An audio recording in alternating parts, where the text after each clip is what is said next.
Bismillahirrahmanirrahim. Assalamualaikum warahmatullahi wabarakatuh. Alhamdulillah. Salatu wassalamu ala rasulillah wa ala alihi wa sahbihi ajma'in, amma ba'd. Alhamdulillah, pada kesempatan ini kembali kita bersua untuk bagaimana membuat sebuah tutorial tentang penggunaan model pembelajaran e-learning yang selama ini menjadi tantangan untuk kita semua.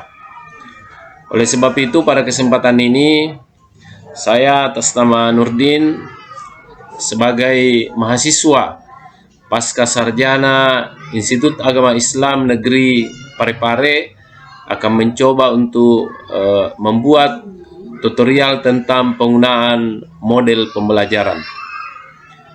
Teman-teman sekalian, yang pertama tentu kita harus masuk melalui akun kita sendiri, bahwa aplikasi model pembelajaran ini sebenarnya adalah aplikasi pembelajaran yang tentu menuntun kita untuk bagaimana kita mampu berkreasi sedemikian rupa sehingga pembelajaran e-learning yang saya maksud tadi dapat membuat proses pembelajaran kita menyenangkan. Karena terus terang, pembelajaran e-learning ini marak muncul dan menjadi tuntutan zaman ketika pandemi COVID-19 melanda khususnya di Indonesia. Bagaimana cara menggunakan aplikasi model pembelajaran ini? Yang pertama, tentu kita harus masuk ke aplikasi itu sendiri. Di dalam aplikasi itu sendiri, ketika kita belum mempunyai akun ini, maka kita bisa membuat akun baru. Yang kebetulan saya sudah terdaftar di aplikasi ini, maka saya sudah bisa masuk menggunakan akun dan sandi yang telah saya buat.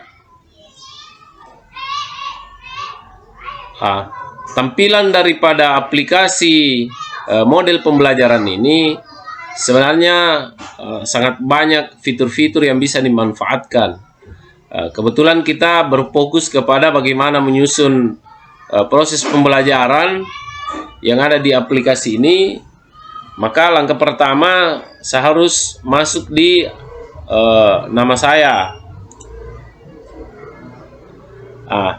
Disinilah di dalam fitur ini kita sudah dapat menyusun beberapa pertemuan pembelajaran yang dapat kita gunakan nanti ketika kita menerapkan model pembelajaran e-learning ini. Langkah pertama yang harus kita lakukan adalah kita melihat di pojok kiri untuk menghidupkan mode ubah.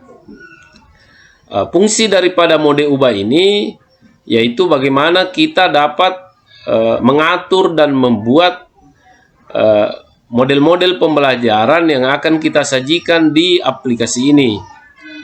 Di sudut kiri kembali ada titik 3. Ini kita bisa edit bagiannya. Maka akan muncul di sini sebagai, kebetulan di pertemuan pertama ini, perkenalan dan kontrak belajar. Di dalam kontrak belajar ini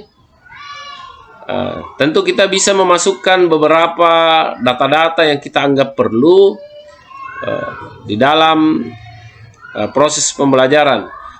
Yang saya unggah pada saat saya menyusun ini adalah materi yang akan saya sajikan pada saat proses pembelajaran.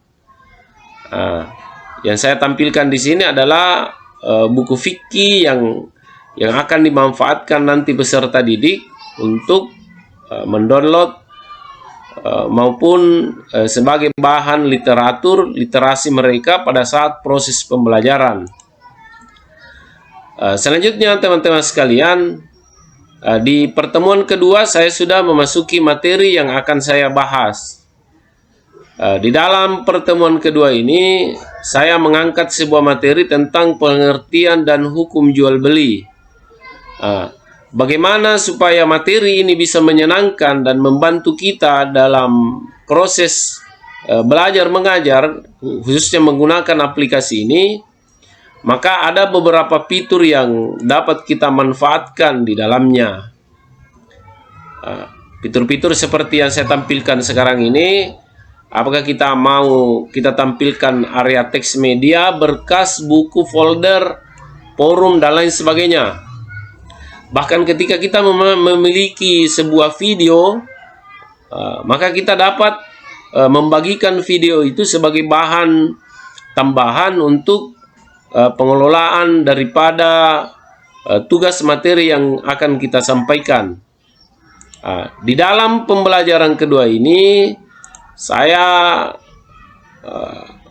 coba untuk menyajikan sebuah video pembelajaran yang saya menganggap bahwa video pembelajaran ini dapat membantu saya ketika proses pembelajaran.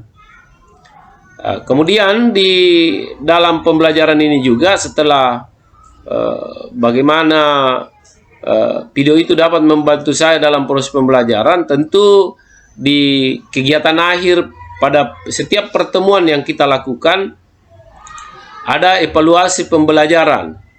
Maka evaluasi pembelajaran inilah yang menjadi referensi buat peserta didik untuk bagaimana dia mampu menyelesaikan soal-soal yang kita berikan dari materi yang telah kita paparkan pada proses belajar mengajar.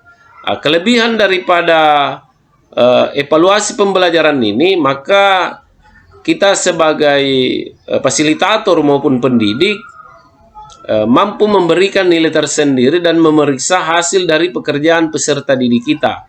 Jadi ini salah satu kelebihan daripada model pembelajaran seperti ini.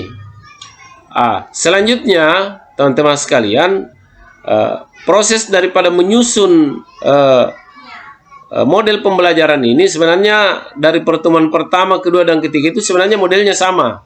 Sisa yang kita harapkan bersama dari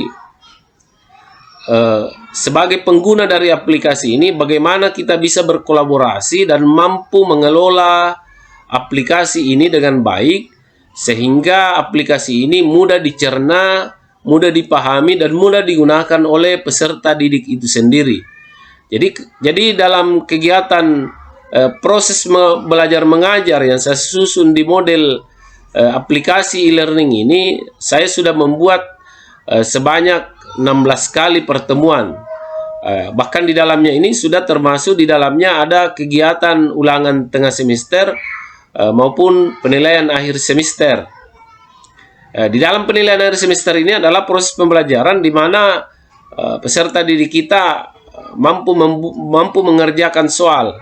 Yang pada soal yang saya buat ini adalah soal-soal pilihan ganda yang dapat tentu dimanfaatkan kembali dalam kegiatan pembelajaran di aplikasi ini. Saya kira itu mungkin singkat dari bagaimana penggunaan aplikasi ini. Semoga bermanfaat untuk diri saya sendiri dan untuk kita semua.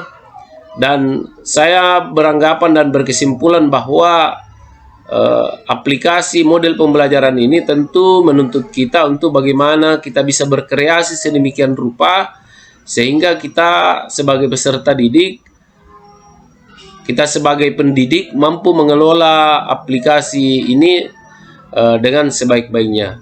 Saya kira itu mungkin yang bisa saya sampaikan di video tutorial ini. Atas perhatiannya, saya ucapkan banyak terima kasih. Saya akhiri dengan ucapan Assalamualaikum warahmatullahi wabarakatuh.